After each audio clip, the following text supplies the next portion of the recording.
بھائی پتہ تو سب کو ہے نا، کس کو نہیں پتا کہ میں نے کیا کیا ہے؟ سب کو پتا ہے حضرت۔ وہ لکھا ہے کہ ایک شخص جس کے نامہ اعمال میں کوئی نیکی نہیں ہوگی،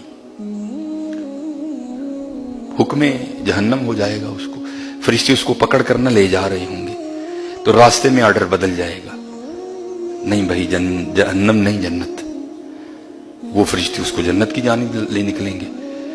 اب حدیث پاک کا حضرت نے مفہوم بیان کیا کہ وہ بندہ نہ فرشتوں سے پوچھے گا، او بھائی وہ کام تو میں نے کیا ہی کوئی نہیں، کرامن کاتبین یعلمون ما تفعلون ان الابرار لفی نعیم۔ جب نامہ مال کھولا گیا تو جو نیکیوں کا رجسٹر تھا جو دائیں فرشتے کے پاس تھا اس میں تو تھا ہی کچھ نہیں، تو بایاں گناہوں سے بھرا تھا، یہ مجھے جنت کیوں لے جا رہے ہو؟ تو فرشتے کہیں گے بھائی ہم تو حکم کے تابع ہیں، جو آرڈر ہوتا ہے ہم وہی کرتے ہیں، جہنم کا تھا تو جہنم لے چلے، جنت کا آ گیا تو جنت لے چلے، تو اس طرح کر، تو اللہ کی بارگاہ میں رجوع کر، تو جو ادھر سے جواب ملے گا۔ حدیث پاک کا مفہوم جو بزرگوں نے بیان کیا، وہ شخص عرض کرے گا اللہ چنگا کام تو ساری زندگی کیتا کوئی نہیں، یہ جنت کیوں بھیجن لگے ہو؟ تو لکھا ہے اللہ پاک فرمائیں گے وہ بندے ایک رات تو سویا تھا، تو سوتے سوتے نا تو نے کروٹ بدلی، تو جب تو نے کروٹ بدلی تو تیری زبان سے نکلا تھا اللہ، تیری زبان سے نکلا تھا اللہ، ہم نے وہ قبول کر کے تجھے معاف کر دیا ہے۔ اگر نکل جائے تو اتنے رنگ لگتے ہیں تیری حضرت جی میں وضو کر کے بہ کے تسبیح پڑھ کے کہوں گا اللہ اللہ اللہ، میرا دل کیونکہ دفتر ہے نا پاس، مجبوری ہے، نہیں تو خدا دی قسم دل کردا ہے مسجد سر تے چک لئیے ایک باری سارے، میری میں خود کو کنٹرول نہیں کر پا رہا، میرا دل چاہ رہا ہے ایتھوں لے کے خیر لے بندے نو کہاں سارا رولا پا دیو جلاد، لیکن ایسے میں کہتا ہوں میری مجبوری ہے، پاس دفتر ہے، کچھ مجبوریاں ہیں جن کو مد نظر، لیکن دل انہیں کر سارے لوگ پکارو اس مالک، پکارو اس بادشاہ، اس 70 ماما تو ود پیار کرن والے رب، لیکن چلو ایتھے تے مجبوری ہے، لیکن باہر جا کے کسی دی کوئی مجبوری نہیں ہے، سرگی اٹھیا کرو حضرت سرگی، اور جیسے میں نے کہا نا اسباب پیدا کرو، انہوں راضی کرو، اور راضی ہو جائے تے کوئی گل بن جائے، ہاں بات ادھر سے بننی ہے۔ فقیر تھا، اس کا مزاج یہ تھا کہ جو بھی اس کے ڈیرے پہ آتا اس کو کھلاتا اور اس کی خدمت کرتا، اور یہ فقیر کا مزاج ہوتا ہے۔ بابا بلے شاہ نے کہا تھا نا اٹ کھڑک کے دکڑ بجے تتا ہووے چلا، آن فقیر کھا کھا جاون راضی ہووے بلا۔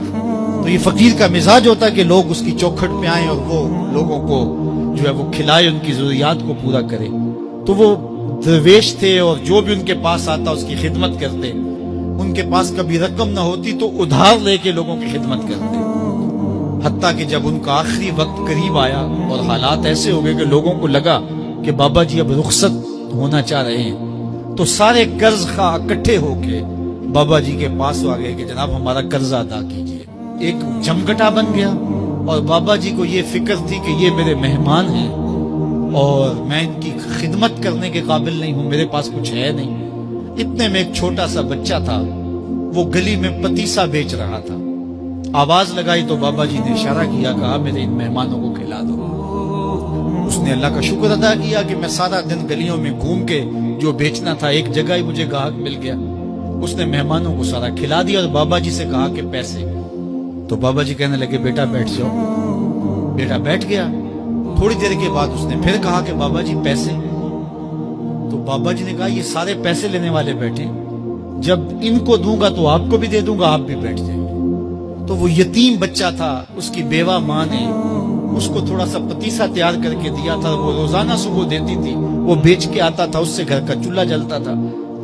تو اس نے جب دوسری مرتبہ کہا کہ بابا جی پیسے، تو بابا جی نے کہا بیٹھ جاؤ، جب ان کو ملیں گے بیٹے آپ کو بھی دے دیں گے۔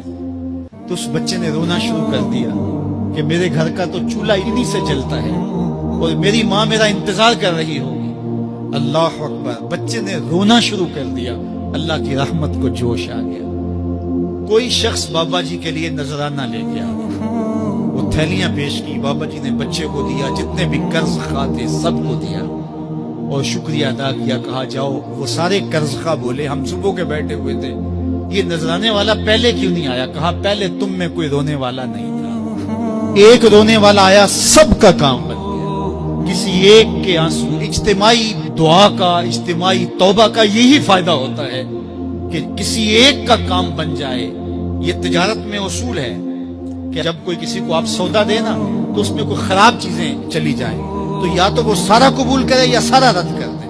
تو اللہ جب قبول کرتا ہے اجتماعی طور پہ پھر ساروں کو قبول کر لیتا ہے. تو اس لیے آج کی بابرکت شب نور میں میری مائیں، بہنیں، بیٹیاں بھی تشریف فرما ہیں، بچے بوڑھے جوان بھی تشریف فرما ہیں.